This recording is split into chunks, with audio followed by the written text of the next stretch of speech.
They're not going to foul. The Heat will let it play out. It's over. At last, the long wait is over. After 47 years, the Denver Nuggets can finally call themselves NBA champions. All right, hello everyone, and welcome back to Basketball in the Mountains. I'm your host, as always, Tyler King. This is episode number 70, and it is a solo edition for me here on a Monday, talking all things hoops in the Mountain Time Zone, as we do always here on the show. Before we get started today, just want to remind everybody to make sure to subscribe wherever you prefer to listen, whether it's on Apple or Spotify. Leave those 5-star reviews over there as well. That's super appreciated by me. On Spotify, you can leave comments on the episode. So that's a really nice feature. If anybody is interested in doing that, just let me know. Teams you guys want to hear more from and about as we get closer here to March for the college basketball season, and as the NBA regular season winds down in the month of March as well, and we get the playoffs going in April with the Nuggets and Suns almost both likely to make the playoffs in the NBA. So we got a lot to get to today. Like I mentioned, going to start with the NBA and then going to delve into some college basketball takeaways from a really fun weekend. Not just in the NBA, but in college as well. Really fun Saturday slate. A lot of games to cover, a lot of wins to talk about. But we got to start in the NBA where there's not as great of news. We've got the Nuggets who have lost. I think they're 4-6 in the last 10 games, which are the last 10 games with Nikola Jokic back in the lineup starting in late January. But they are now, and they went 1-2 on a little West Coast road swing immediately after the All-Star break. They lost a heartbreaker to the Clippers on Thursday night. First came back from the All-Star break. Jamal Murray missing some late free throws again. This is like the third time in recent memory he's had a chance to tie or take the lead with some late free throws in a game. He just ends up missing one of them, and it ends up costing the Nuggets in that game. They blow out Portland on Friday night in the second half of a back-to-back where they scored 157 points. I think it was the franchise record for points in a road game. They blew out them. And then the third game in 4 days kind of thing came back to bite them because they had an afternoon game yesterday on Sunday in Golden State against the Warriors. And just another weird fourth quarter struggle kind of game. No Steph, obviously no Jimmy Butler, no Draymond Green. He was kind of a late scratch in the game for Golden State. So, and the Nuggets were fully healthy outside of Aaron Gordon and Peyton Watson, who continued to be out for them. And it wasn't like, it was one of those games where the bench kind of blew it late and the Nuggets just were never able to rally. It was tied at 109 with, I think, almost exactly 6 minutes left when Nikola Jokic and Jamal Murray both checked back into the game in the fourth quarter, and the Warriors just kind of went on of a run to end that game. I think it was a 19-8 run to end that game over the final 6 minutes, and just some really weird late game possessions from the Nuggets, some bad turnovers, some shots around the rim not going, and another game that they felt like they should have won. I felt like they should have won the Clippers game, as well on Thursday of last week. So, like I said, 4-6 now with Nikola Jokic back in the lineup. I'm not too concerned about Joker himself because I think the Nuggets are still really good when he's been in the game. These last 10, he's plus he's got they're plus 9.5 points per 100 possessions when he's on the court. 122 offensive rating, 112, nearly 113 defensive rating, which is pretty solid for the Nuggets considering where they've been for much of this season. But just kind of continues this trend, which we talked about on the podcast for the last 4, maybe even 6 weeks. Just kind of some of these weird losses the Nuggets have had. Some of them at home. Now that they had been a really good road team up until February here, where they have dropped a couple of road games. They had ones. They dropped a game at Detroit, and they had the double overtime game against the Knicks, early in February. Now these losses to the Clippers and Warriors. They get to come home, at least for 2 out of 3 games this week. They play the Celtics on Wednesday, which should be a really fascinating game. The Celtics will be on the second half of a back-to-back because they play in Phoenix tomorrow on Tuesday and then come to Denver for a primetime game on Wednesday. Then the Nuggets have a game at Oklahoma City, the second of 4 regular season meetings against the Thunder on the road this time, a Friday night primetime game, which will be another really fascinating game. Obviously, both teams won't be at full strength. I'm not even sure Shea Gilgeous-Alexander will be back from the Thunder. Jalen Williams has been out for them as well. So, I mean, if that is the case, it'd be really nice for the Nuggets to kind of get some impressive wins over some of the top teams in the league this week. Minnesota also comes to town on Sunday, afternoon for a marquee game. Ann Edwards always gets up for games here in Denver, so that won't be easy. But just a weird start to the not second half, obviously, but post All-Star break for the Nuggets, going 1-2, dropping 2 games maybe that felt like they should have won. Obviously, 3 games in 4 days is tough, but they're against teams that are all 3 of them are below them in the standings, and most of them, but I don't all playing teams really at this point. So. Just a little bit strange. I mean, we'll keep tracking this with the Nuggets. I think I don't think it's time to hit the panic meter yet here in Denver with Nikola Jokic, because I think Nikola Jokic it hasn't looked great since he got back from the injury. He's still kind of adjusting to as we talked about last week with Matt Moore from the Action Network on the show, like the first real prolonged absence of his career.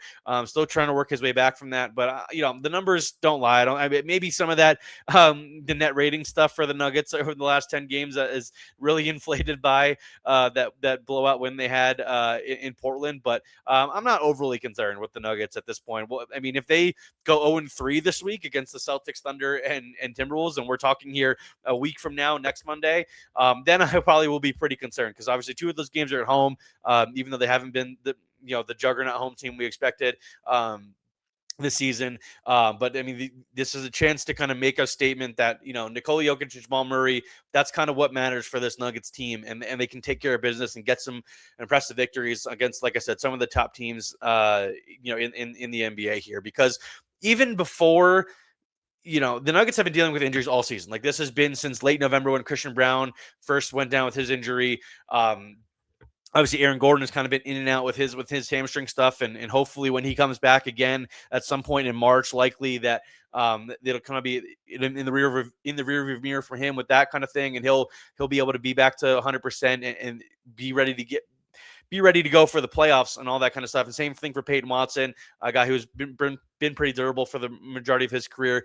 It doesn't matter. Cam Johnson obviously has his injury. Some guys on the bench too. Jonas Valanciunas. It really hasn't mattered who's been out there for the Nuggets, as long as Nikola Jokic and Jamal Murray were out there. That was at least the case for the part of the season up until Nikola Jokic got hurt in early January. Like, it felt like those first that month or so. With Nikola Jokic and Murray in the lineup and other guys kind of in and out, it felt like as long as those 2 guys were in there, it didn't really matter. And that hasn't really been the case these last 10 games, like I said, because it's been Nikola Jokic and Jamal Murray back together out there. And 4-6 is just not kind of what you would expect, especially after the Nuggets impressively went, I think, 10-6 in the 16 games that Nikola Jokic ended up missing. So not a ton to dissect yet with the Nuggets. Like I said, if it's a week from now and they go 0-3 this week against some of the better teams in the league, that is going to be a time to panic, because the 2 seed is out of the question for the Nuggets at this point. Like, I think the Spurs won again tonight. They were playing in Detroit, so that was an impressive win. The Nuggets are now 5.5 games out of second place in the Western Conference. Like, don't even think about that. Just try to get the 2-3 seed, hold off Houston, who's a half game back, and I think they'll be tied with the Nuggets tonight, because they're currently beating up on the Jazz as I'm recording this. And then you got the Lakers and the Timberwolves, who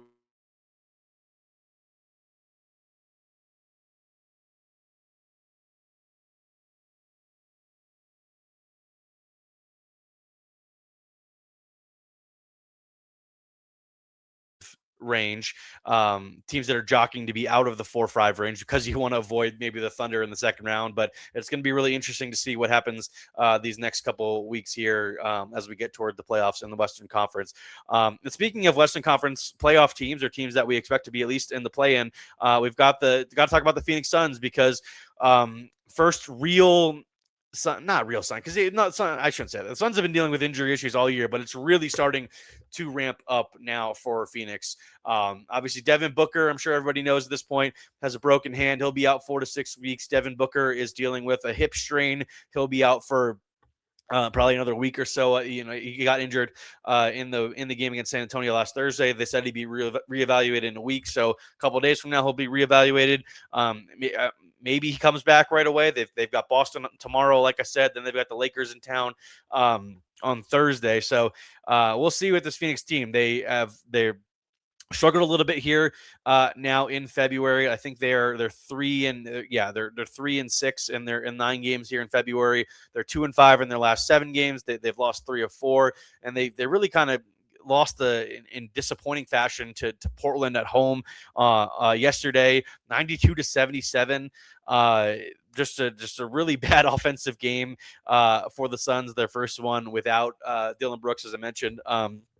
So it's going to be interesting to see how Phoenix navigates this next couple weeks here, because I'd kind of felt for a while that they would firmly be the 7 seed in the Western Conference, and be able to host a play-in game, and then you get the right to play most likely the Spurs in the first round of the playoffs, which isn't going to be easy, but it would still be a really nice win for Phoenix as an organization after kind of what happened the last couple of years to have a really fun, feel-good story here this season, getting into the playoffs, probably losing the first round, but at least not have the sour taste of the last couple of years in your mouth. But now it's going to be interesting to see, like I said, how Phoenix navigates these next couple weeks, because Dillon Brooks, 4 to 6 week timetable that takes him out to at least the end of March, probably looking at the beginning of April for when he comes back, and that's enough time. That's 5, 6, maybe 7 games for him to get ready for the postseason, and like I said, a likely play-in game. But it's not going to get easy here for Phoenix in the month of March. Like, they've got 5 of their next 6 games at home, and some of them are against easier competition. Like, they play the Bulls and the Pelicans at home next week after a quick game in Sacramento, which you think they should win that game as well. And they do have some time off after it's a weird. They have like all of next weekend off after they play the Lakers at home. They don't play again from Thursday until Tuesday when they play in Sacramento. So maybe that'll give Devin Booker some time to get back for the stretch run here in March, because they do have an East Coast road trip. And then a little bit of the Midwest too, but they have 6 straight road games in the middle of March, starting in Milwaukee on the 10th, and then in the span of 9 days, then they wrap up that 6-game road trip up in San Antonio on the 19th before they have some home games to close out the month of March. But yeah, it's difficult. It's difficult timing because, like I said, Devin Booker has kind of been in and out of the lineup for the last week or so. He obviously played in the All-Star game and that kind of stuff. But it just interesting. The Suns obviously had a really wild double overtime win at home over the Magic the other day, and was kind of a rock fight. Went to double overtime, and it was still 113-110 only as the score. Jalen Green obviously hits the game winner. I think he's the guy that you kind of have to focus on over this stretch here, because now he's been healthy, and now the Suns are definitely gonna need more from him now that he's been back for these last couple games here. He got back in early to mid February, right before the All-Star break, and now he's played in 3 straight games since the All-Star break. Played in a back-to-back on Saturday and Sunday, but yeah, he's not shot the ball well. That's for sure. He was 11 for 23 in the loss at San Antonio on Thursday, 6 for 26 despite hitting the game winner against the Magic, and then 6 for 16 yesterday on Sunday in the loss to the Blazers. So this is kind of the Jalen Green experience, and this is kind of why I wasn't high on him as maybe the main part of the return from the Rockets and Kevin Durant trade. Obviously, Dillon Brooks has really exceeded expectations, which has made Jalen Green's injury issues this season, and just in general him not producing at all, whether it is when he has been out there not being the most efficient kind of scorer. I mean, he's shooting 35% from the field in the month of February, and then the 5 games he's played, and under 24% from 3. So he's going to be a little bit of an elevated role this week, at least until Devin Booker comes back. But it's really going to be interesting to see what Jalen Green looks like the rest of the season, and especially these next couple weeks here with Dillon Brooks out, because even when Devin Booker is back, the Suns need some secondary scoring, for somebody to play off Devin Booker a little bit. Colin Gillespie's done well at that at times. Royce O'Neal and Grayson Allen are mostly just kind of spot-up shooters at this point, although Grayson Allen, I think, has had a nice run here where he's doing a little bit more than just kind of stand, off the catch and stand still shooting. But Jalen Green, if you're looking for a guy to replace what Devin Booker has done, or sorry, excuse me, Dillon Brooks as one of the more elite ISO scorers in the NBA this year, at least for the first couple months of the season, he was. It's cooled off a little bit these last 4 to 5 weeks, but if you're looking for somebody to replace that, it's got to be Jalen Green, and now is the time for him to show. Um, why Phoenix was willing to kind of take a chance on him in the Kevin Durant trade, and that he wasn't just salary filler. Let's be honest. And if it doesn't go well, then then the conversation about what to do with Jalen Green going forward this summer is going to get really interesting because he's got himself a chance. He's got a chance to prove himself here over these next couple of weeks and really kind of cement himself as a key player for what Phoenix wants to do going forward. Or if not, if it goes the opposite direction, he really struggles, and the Suns start to struggle without Dillon Brooks in the lineup. Just further proof that maybe he isn't a guy that you want to build around going forward. So we'll transition over into the college game for the rest of the show today. A lot of games to talk about, like I said. We'll start in the Big 12, where we had one of the two top 4 matchups in the country this past weekend. Just crazy that it worked out this way, where number 1 Michigan at the time was playing number 3 Duke. I think they swapped spots in the AP poll today after Duke won in Washington, D.C. But we also had number 4 Arizona at number 2 Houston at the Fertitta Center on Saturday afternoon, and yet another really impressive win for the Wildcats. Koa Pete, Dwayne Aristode still out. Anthony Del Orso had a big game off the bench once again, 22 points. Had a couple big threes in that game. Also had 4 steals. Had Ivan Karchenkov had a really big game, I thought, especially not just defensively like he always has been kind of an elite defensive player, but he had 16 points, 9 rebounds. Jaden Bradley had 17 points, not really efficient. He took 17 shots to get there. He was actually 5 of 10 from the free throw line too, which was really weird to see. But Anthony Del Orso, Ivan Karchenkov have really stepped up recently, especially with Koa Pete out, like I said, and Braden Burry's not really playing that well, at least producing like he was, earlier in Big 12 play. These last couple of games, his production has fallen off a little bit, but going on the road, beating a Houston team that doesn't really ever lose at home, I thought was super impressive. They did a good job containing Kingston Flemings, making him earn everything, despite how impressed I've been with him. As one of the better freshman point guards in recent memory in college basketball. He had 17 points, but it was on an inefficient 17 shots. Chris Sinak had a double-double for Houston with 10 points, but also inefficient on 11 shots to go with his 13 rebounds. He was kind of a monster on the glass at times, but I think you got to really give Arizona credit once again, like we talked about all season with this Wildcats team. They're now 25-2. 12-2 atop the Big 12. Looks like Houston's going to lose right now, or I guess they did lose. That game went final now as I'm recording this at Kansas. So a rare losing streak for Kelvin Sampson and the Cougars, and the Wildcats able to take real advantage. And be atop the Big 12 standings. Again, they're a game and a half up on both Kansas and Houston for first place in the Big 12 as we're looking ahead. Big 12 tournament coming up here in a little bit. So Arizona, I mean, if we're talking about impressive wins that they've had this season, they're now 8-2 against AP teams. But the one against BYU, super impressive despite how it ended late.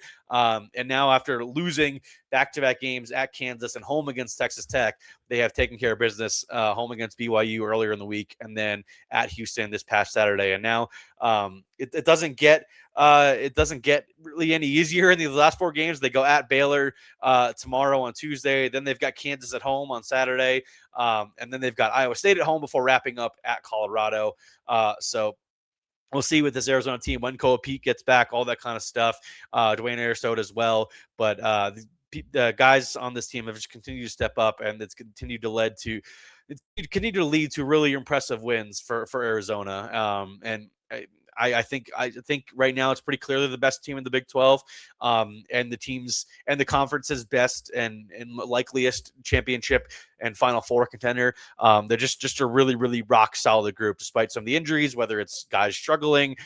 They've just got a multitude of guys, like their top 6-7 guys, maybe even 8 guys you could say is just an incredible skill and talent level in that group and competitiveness, all that kind of stuff. I just really love the way this Arizona team has played. And like I said, going on the road and beating Houston in their building, closing out the game strong, all that kind of stuff. It was just really, really impressive to watch. Sticking in the Big 12, BYU gets a really, really nice home win over Iowa State. A game I felt like BYU needed. Obviously, after even last week they they beat Baylor, they beat Colorado in back-to-back games to snap a 4-game losing streak. Then they lose at Arizona, a game that I think they was more competitive than I expected, kind of going in with Richie Saunders obviously being out for the season now. And we've talked about in the show multiple times now, like it felt like BYU was so reliant on their big three of AJ DeBansa, Rob Wright, and Richie Saunders. And when if one of those guys goes out for a long period of time or the rest of the season, like what happened with Richie Saunders, I thought they're going to be in real trouble. But I was impressed with what they did against Iowa State, like winning by 10 points at home over a top 10 team, kind of limiting Jefferson, Momcilovic, all those kind of guys. Momcilovic only had 5 points in the game, only took 5 shots. He had some foul trouble, throughout the game too. But Taylor Lipsey was probably Iowa State's best player in the game. Jamari Bateman had a nice game off the bench, but AJ DeBansa, man, he just keeps getting better and better as this lone college basketball season that he's going to have goes by here. 29 points, 10 rebounds, 9 assists, nearly gets another triple-double. He's already had one earlier this year. Efficient, 10 to 17 from the field, made 2 of 4 threes.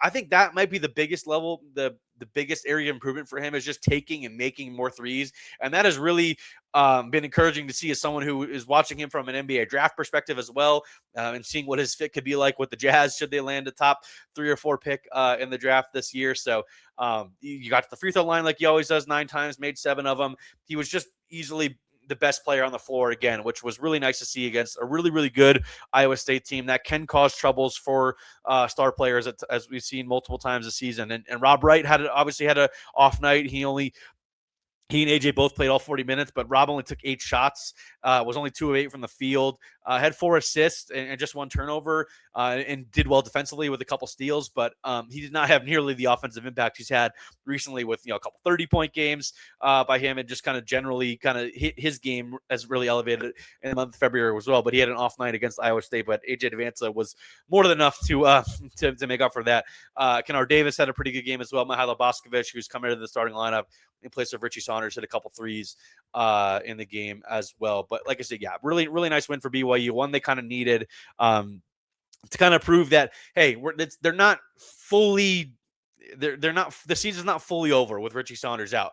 They've got a chance to rack up some wins here. They've got a tough UCF team coming to town on Tuesday, and then they've got a road trip to the East Coast, Eastern time zone, I should say, road swing next week, where they play at West Virginia and then at Cincinnati before wrapping up against Texas Tech at home on the final day of the regular season. So chance for BYU to really rack up some wins going into the Big 12 tournament, because right now I think they are in 6th place in the conference. They're 2 games back of Iowa State and Texas Tech, and they're tied with UCF actually. So that game tomorrow night is actually a pretty important one for the standings that BYU's got to take care of.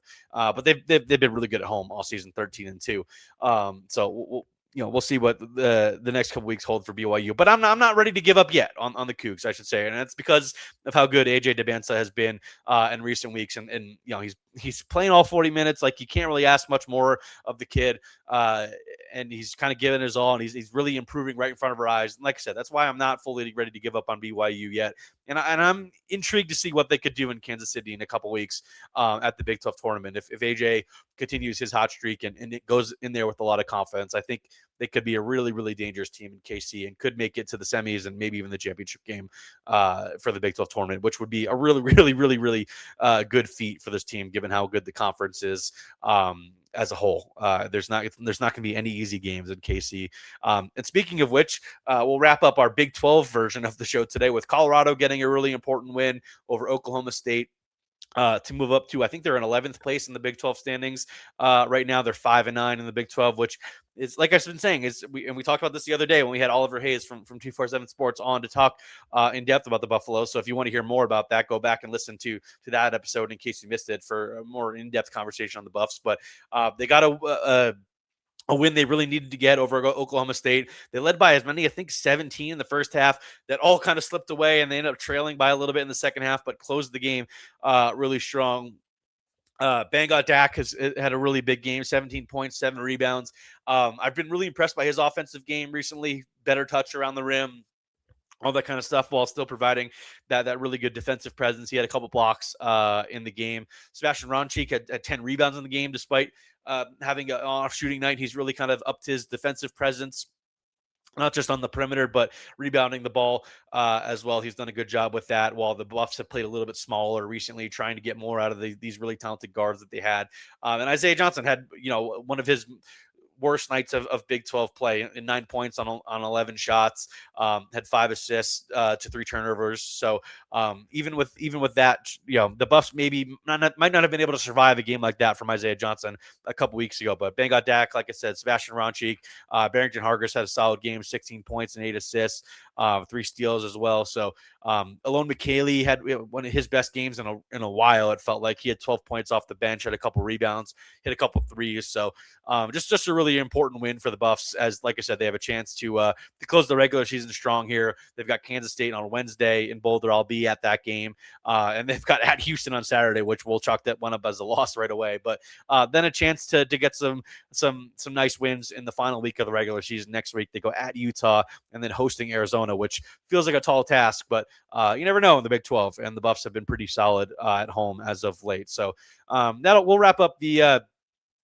Big 12 portion of the show there. We'll move to the Mountain West, where I got to talk about Colorado State continuing their win streak, 5 in a row now. They're 8-8 in Mountain West play. Just a really, really impressive turnaround. They beat San Diego State at home on Saturday. I was at that game at Moby Arena, orange out, really great environment, all that kind of stuff.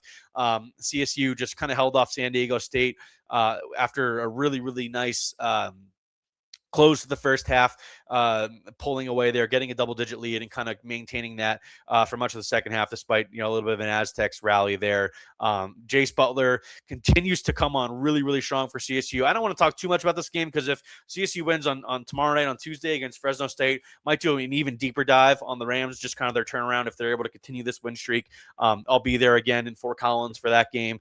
But Jace Butler had 25 points. He's come on really, really strong here the last couple weeks since being inserted into the starting lineup. That was a career high for him. Got to the free throw line 12 times. It's just really, really impressive the way he's kind of able to use his speed and quickness off the dribble to get downhill and get going toward the rim. Kerry Booth also had 22 points, 5 rebounds, an absolutely insane dunk very early in the game. Posterized one of the San Diego State players, just kind of press break situation. He gets the ball near the top of the 3-point line and just realizes he has a clear lane to the hoop, and absolutely obliterates on a San Diego State player for one of the better dunks I've ever seen a college basketball player have in person. Kerry Booth has really come on strong recently, kind of had kind of shown the progress I expected him to here in his first year with CSU, because I've always believed in his upside as a player. We'll move the second, the other game I wanted to cover. Wyoming goes to Grand Canyon, gets a 70-65 win over a Lopes team that had really, really been playing well as of late.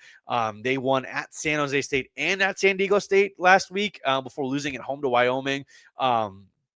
So just a really, really impressive win for a still shorthanded Wyoming team. And it was kind of a rock fight for much of the game.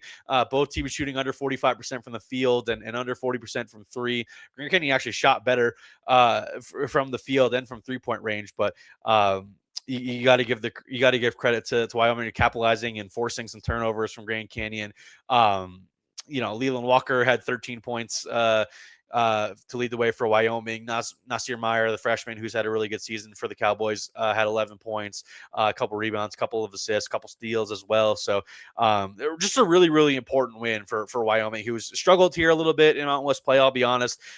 They had now they've won back-to-back games. They beat Fresno State at home early in the week after they had lost I think let me go through this here. Yeah, they were 2-8 in their last 10 games before winning back-to-back games last week. So important win for Wyoming, and one I really didn't see coming, to be honest. Grand Canyon, obviously a tough place to play. They've really, the Lopes have, like I said, really impressed in their first season in the Mountain West. They're still 10-6, still in the top 4 of the conference, but just a pretty surprising result that I wasn't really expecting. Wasn't really expecting. And it really kind of condenses the Mountain West standings a little bit here. Obviously, Utah State is still atop the standings at 13-3, despite losing at Nevada the other day. And then San Diego State and New Mexico, who I'll talk about in a minute as well, are each one game back at 12-4 for first place. But then you get to the next couple of teams here: Nevada, Grand Canyon, UNLV, Boise State, and CSU, all separated by just 2 games here, as we have just a couple games left before the Mountain West tournament in Las Vegas next month. So jockeying still to be had there. I think a bunch of those teams play each other. I know CSU at least plays Boise State coming up. They beat UNLV on the road last week, an impressive win. At their place. So it'll be interesting to see how the seeding all kind of shakes out before the Mountain West tournament next month, like I said. But I do want to mention New Mexico's win. They had a really impressive comeback win. They were down big early at Fresno State, but rallied late in the first half to kind of get it to a manageable deficit, and were really able to explode in the second half. They scored 48 points in the second half on the way to an 80-78 win. Jake Hall hits a game winner or game sealing shot in this case from a very, very familiar spot, one of those fadeaway baseline 2-point jumpers. He had 20 points in the game, really efficient, 8-12. Dayton Albury, one of his better games, I think, as a Lobo, the veteran guard who was at Utah State last year, had 21 points on 7-10 shots, also had 8 rebounds and a couple of steals. So really, really impressive win for the Lobos, who continue to kind of exceed all expectations here in Eric Olin's first year. They've now won 3 in a row, 7 of their last 9, and those only 2 losses were at home, were kind of surprising losses. Not the Utah State loss wasn't as surprising. I think the way it happened was a little bit surprising, but losing at home to Boise, heartbreaking fashion. But other than that, they've taken care of business. They went at Grand Canyon and won earlier this month. They won at UNLV. They won at Fresno, or won at San Jose State. I think that's a super impressive win.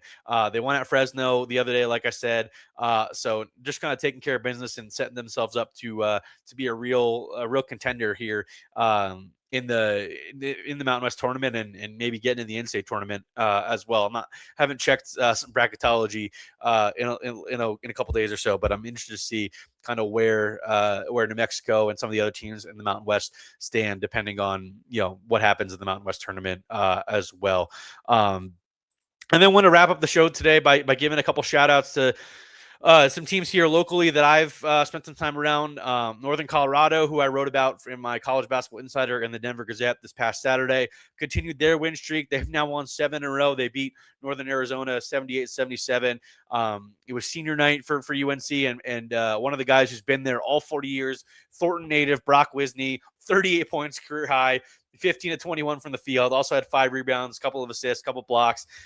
Really, really cool to see that kind of performance. And for Northern Colorado to now get above 500 in Big Sky play after starting 1-7. They've now won 7 in a row, and they are 8-7 in the conference, and tied with Montana.